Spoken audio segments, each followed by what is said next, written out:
Macon County Historical Society plays an active role in its community. On Saturday, September 23rd, officials with the group held History in the Park, a chance for all Macon Countyans to learn about the history of where they now call home. Good evening, friends. I do hope I can call y'all friends, as it's hard to know in these troubled times who is your friend and who is not. My name is Elizabeth Jane Burford Bobo, but you may call me Betty. Let's talk about Betty Bobo. Who was Betty Bobo? Elizabeth Jane Burford Bobo was from Gallatin, Tennessee. She was born in 1835 and she married Dr. Kendrick Garner Bobo in 1857. So he was the local county physician here during that time. Also a Confederate sympathizer.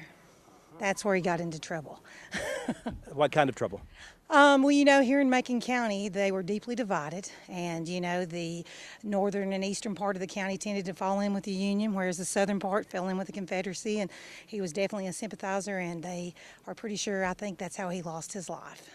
So he did not, and he was the only doctor in the town, I think, at that point. Is that correct? He surely was, and they had children to raise, and he was a widower when she married him, and he had a son, Alexander Campbell Bobo, and then they had 3 other children that she stood right along beside him and raised the children, took care of the house like women did back in the day. How did she spend her life after her husband was allegedly murdered? Well, she felt she couldn't stay in this area any longer, so she went to an area in Kentucky in Barron County called Rocky Hill. Matter of fact, she's buried there today. She was a teacher. She had to fight for the right to take custody of her children here in Macon County, so she wanted to get away from that and go to a community where Southern sympathizers lived, and she could maybe hopefully live there in peace and safety and not fear for her children or herself. Macon County has been a beautiful place, and we have had a wonderful life here. I can't say that we had. But I fear that we can no longer abide here. When you did this research, how amazing was it to find out these interesting statistics, I guess, from her life? Well, it's very interesting, and as with other plays I've done in the community, I tell you, they always kind of work in your life somehow, whether with news stories, places you've been. I did find out McMillan's Landing is also the ferry at Tompkinsville, Kentucky, which I was just at a few months ago before they asked me to do it. And I was like, wow, you know, all this stuff kind of happens, and my family's from the area where they live. So, wow, it was just very interesting, and I still hope to find more. Tell me about William Dunn. What did he do in Macon County's history to make him one of these 7 characters selected? William Dunn was one of the earliest settlers to Tennessee, came to Macon County, or Smith County rather, in the 1820s, and apparently he was instrumental in getting the county formed, because when the state legislature formed the county, they specified that William Dunn's home would be the site of all court activities until a better site could be selected and a courthouse built. So that is about his claim to fame, but apparently he was very instrumental in getting the county formed. When you did this research about him, did you learn any interesting things at all that you can maybe comment on? Well, William Dunn was here in the 1830 and 1840 census in Smith County. Of course, the 1850 census was the first census taken after Macon County was formed. But William Dunn was not in the 1850 census that I can find.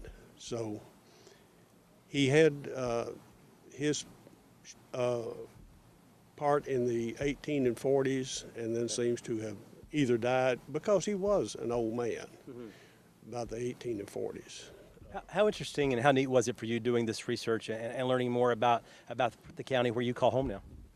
Well, it was just very interesting to see what drove the people to sign a petition to try to form the county from Smith and Sumner counties. So, what about Miss Capshaw have you found out doing the research? What was she famous for here as far as Macon County's history?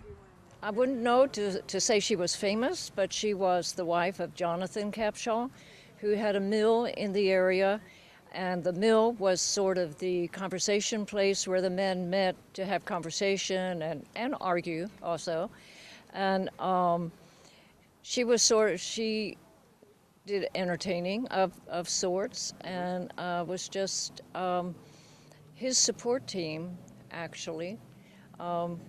He was, I'm sure, much more famous than she was.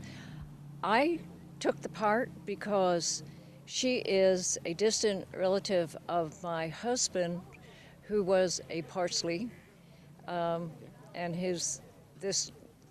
the two brothers that were going to be talked about the Civil War. One was his probably great-great-great-grandfather and his brother. Okay. So that's sort of how I got involved in doing Cecilia. And what was her role as far as the Civil War was concerned? Her role was just still to be the homemaker, and sort of the backbone of the family at that time, and just just keep things together while the war was going on. What have you learned about yourself maybe in doing this research? I mean, does it just kind of take you back and let you know that, hey, these people really existed and they lived in a very difficult time in our history? It did. And knowing that it is part of my husband's family history, it really has meant a lot to me to be a part of this, this program. Have you partaken of the health-giving waters? Have you experienced a miracle at the spring? If you haven't yet, take yourselves on down to Salt Lick Creek and find yourselves a spring. I'm Shepherd Kirby. So what have you found out about Mr. Kirby? He was actually one of the founders for the springs in Red Bowling Springs. He founded him and his sister founded the springs there, and they had big ideas for it, big plans, and so they built up a big town for it. They both had diseases that were actually cured by the springs. That's why they thought it was healing springs. And his sister actually started making healing salve for it and sold it to people, which they actually thought would heal them. So when you found this out, I mean, obviously you live in this county, you go to school at Macon County High School. When you found this out, how interesting was that for you just to find out being a young person?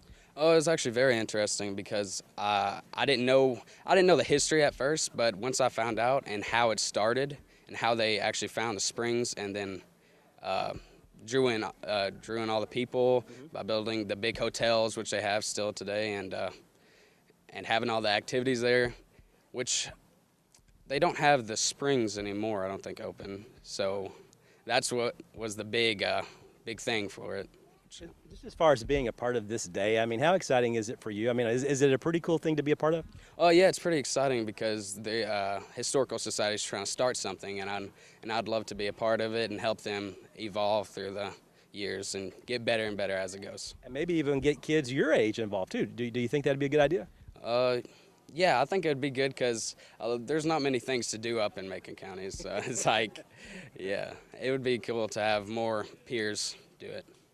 My name is Benjamin Carr. I am proof that a man can make whatever of himself, no matter what his color of his skin is. He was a hard worker. Nothing could stop him being successful and teaching others how to work hard as well.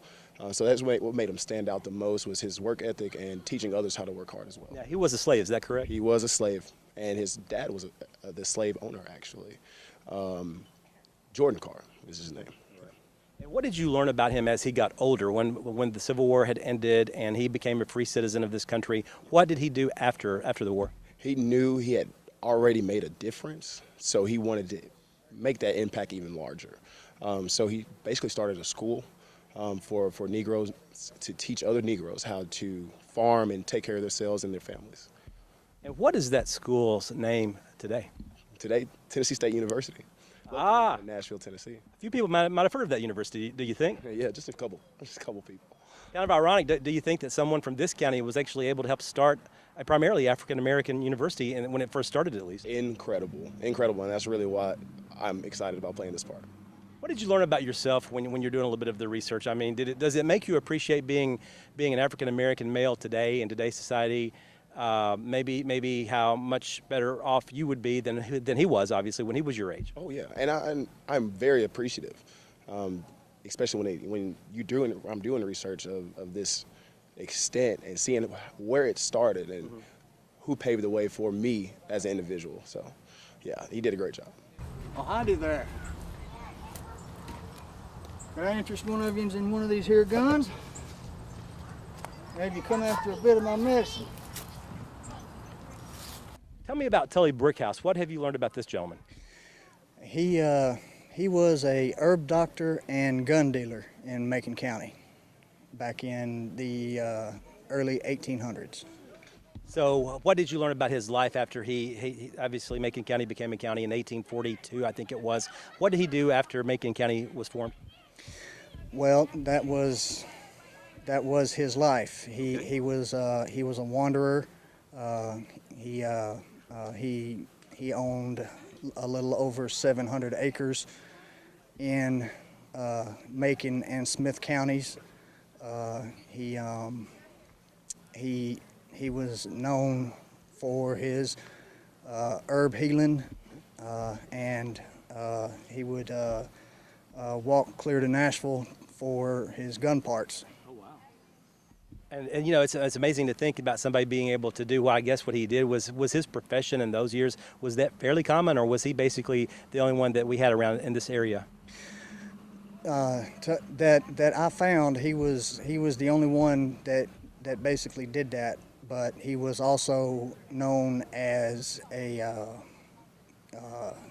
more or less a recluse at the same time. He would come to town and people would kind of poke fun at him, so to say. Overall, when you did the research, I mean, how interesting was it for you to be able to find these statistics out about his life? It was kind of entertaining, actually.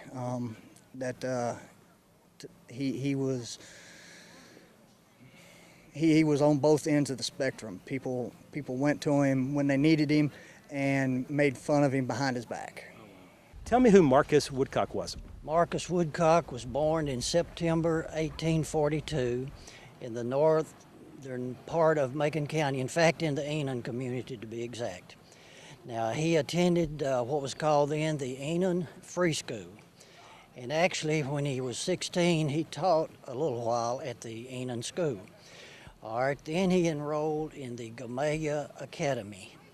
And he said that it was, people thought it was strange that he crossed state lines to continue his education.